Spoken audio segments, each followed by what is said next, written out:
Prepara o lencinho porque a história que eu vou contar agora é emocionante. Essa história aconteceu na última sexta-feira.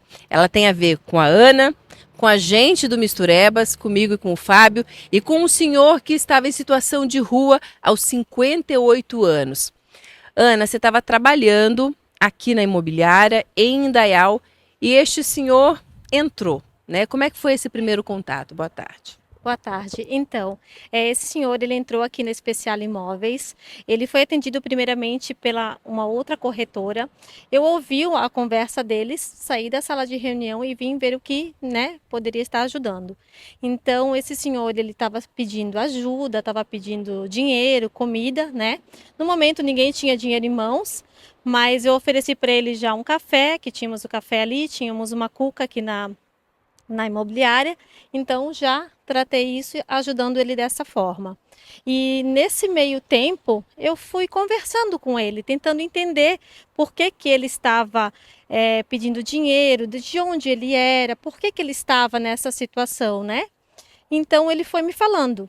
Então eu fui perguntando o nome dele, fui tentando entender, porque hoje eu sei que ninguém escuta essas pessoas e eles têm essa carência, né? Então, eu fui tentando entender a história dele e ele foi me contando. E foi nesse momento que você ofereceu ajuda e perguntou se ele estava buscando a família dele. Isso, eu perguntei para ele de onde ele era. Ele me disse que ele era do Paraná e que ele estava há um mês e pouquinho em estado de rua. Ele não é um mendigo de rua, é um senhor que acabou ficando na rua porque veio de outro estado procurando os irmãos, onde não encontrou. Aí acabou ficando na rua, né? E assim, a gente vai ter muito cuidado nessa entrevista, porque este senhor pediu que não fosse identificado. E isso é muito comum em quem está nessa situação de vulnerabilidade na rua. As pessoas sentem vergonha também.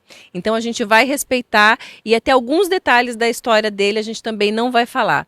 E o que aconteceu foi o seguinte: a Ana pediu autorização para ele se podia bater uma foto. E ele autorizou.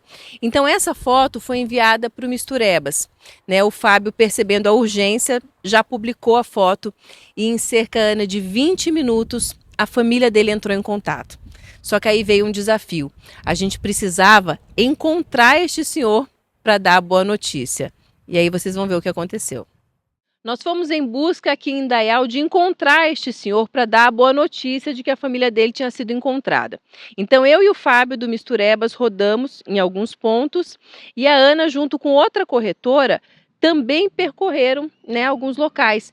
Esse local que a gente está agora, que pertence à Igreja Católica, onde funciona a Casa Acolhida, vocês vieram para cá também, é isso, Ana? Sim, nós passamos em vários pontos aqui da cidade, né, para tentar encontrar esse senhor. Nós viemos até aqui na Casa Acolhida, porque imaginamos que, como ele é de rua, era um horário de que a igreja estaria servindo o café da tarde para tentar buscá-lo, mas ele não tinha passado por aqui naquela tarde. Essa Casa Acolhida, que funciona nesse prédio aqui, ela oferece 3 refeições por dia. Então tem o café da manhã, tem o almoço e tem esse lanche da tarde, né? São 50 refeições no mínimo todos os dias, né? O movimento aqui é sempre muito grande. E eu e o Fábio, a gente teve, Ana, num ponto, numa casa abandonada, né, onde tinham algumas pessoas em situação de rua ali. E nós conversamos, mostramos a foto deste senhor, eles identificaram, também disseram que ele vinha aqui na casa acolhida, mas a gente não encontrou. Então a estratégia foi: vamos esperar anoitecer, porque a Ana sabia o local onde ele costumava dormir. E foi isso que a gente fez, né?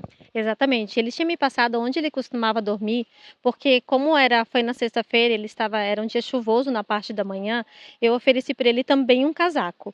Então eu falei para ele buscar lá na Especial Imóveis o casaco e daí depois eu falei: "Não, então o senhor deixa que eu levo até o senhor, né, onde o senhor vai estar, eu levo até o senhor, porque vai estar chovendo". Fiquei preocupada com isso também, até inclusive eu dei uma sombrinha para ele naquele dia. Então, ele me falou que às 18 horas, 18h30 é o horário que ele estaria lá, porque era o horário que é embaixo de um comércio, que ele não ia incomodar ninguém, que ele poderia estar lá. Então eu prometi para ele que eu ia levar esse agasalho para ele e foi aí que eu encontrei ele lá. Quer dizer, depois que a gente percorreu a cidade, a gente esperou anoitecer e foi até esse local, e é para lá que a gente vai agora.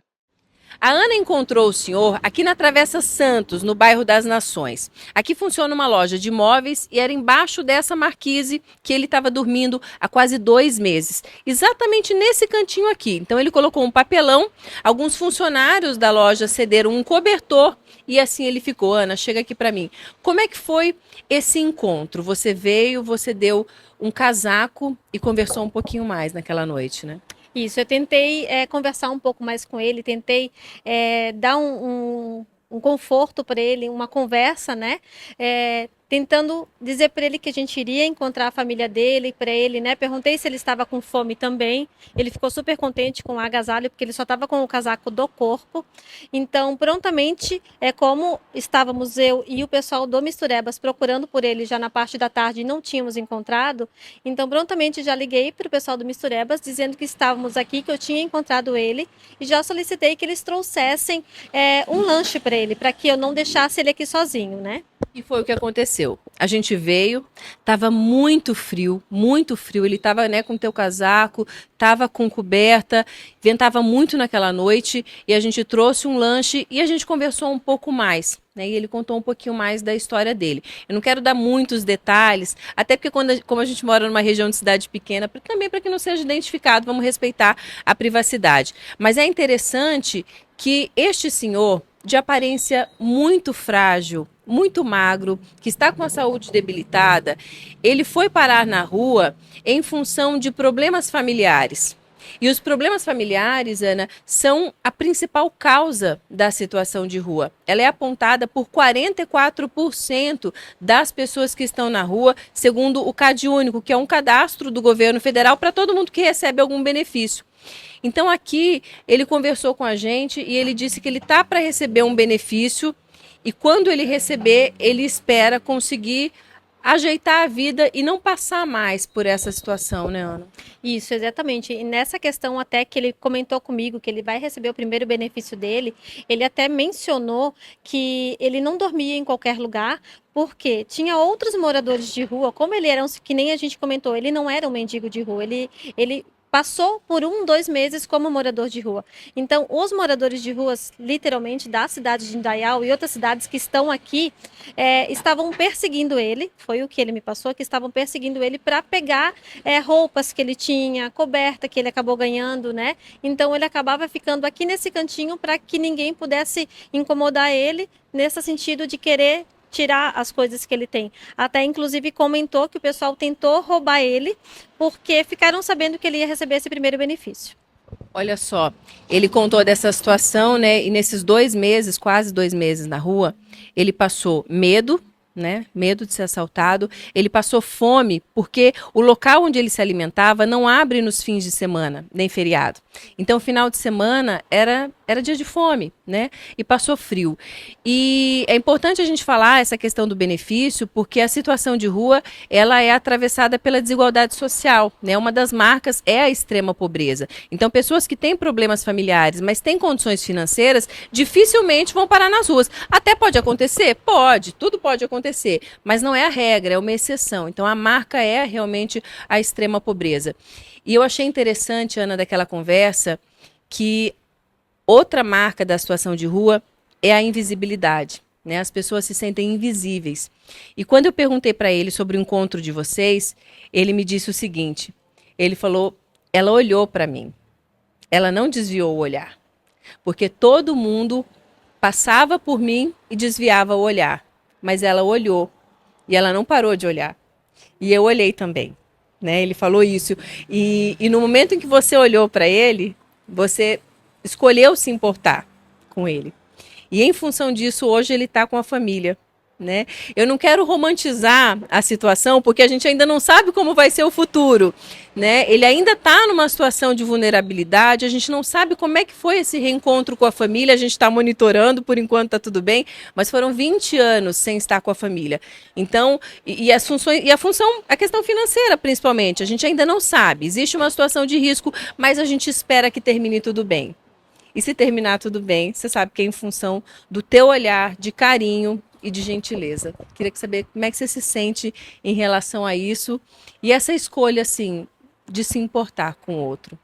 Olha, eu até nem vou falar muito, eu começo a me emocionar, daqui a pouco eu começo a chorar, né? Mas foi muito gratificante essa ajuda, esse meu olhar com esse senhor, porque eu venho de uma família que minha mãe sempre ajudou todo mundo. Eu tenho um olhar diferente com as pessoas, eu gosto muito de ajudar as pessoas, né? Eu sempre digo assim que se eu ficar rica hoje, amanhã eu tô pobre, porque eu já vou estar ajudando todo mundo, né? Então, esse senhor ali, ele mexeu com o meu coração assim, de verdade. Eu fiquei sem almoçar por causa dele. E eu falei, eu não vou ficar sem jantar por causa dele, porque eu vou finalizar, vai ter um final feliz nessa história, né? E o final foi esse. A gente levou esse senhor no carro do Misturebas para o encontro da família e agora a gente está monitorando. E foi uma sexta-feira de muita emoção, né? De muita emoção para todos nós. E com a garantia agora de que ele não está mais exposto, né? Não está dormindo mais, não está passando frio, não está passando fome, ele está seguro. Como é que está teu coração agora? Meu coração está tranquilo e eu espero que ele também esteja bem. Que nem ele disse, Ana, tu foi um anjo no meu caminho e eu acho que ele também foi no meu caminho. Sabe, porque eu tive essa missão de ajudar ele, né? Então, eu estou tranquila quanto a isso e eu tenho certeza que ele vai ficar muito feliz lá com a família dele. Só te agradecer pela tua atitude e dizer que a vida ela é realmente feita de encontros, viu? E a gente sempre pode ser o encontro de alguém. Com certeza, eu acredito nisso também. Obrigada, meu amor. Obrigada de coração. Desculpa, cara, por ele dessa maneira, cara. Desculpa mesmo, cara.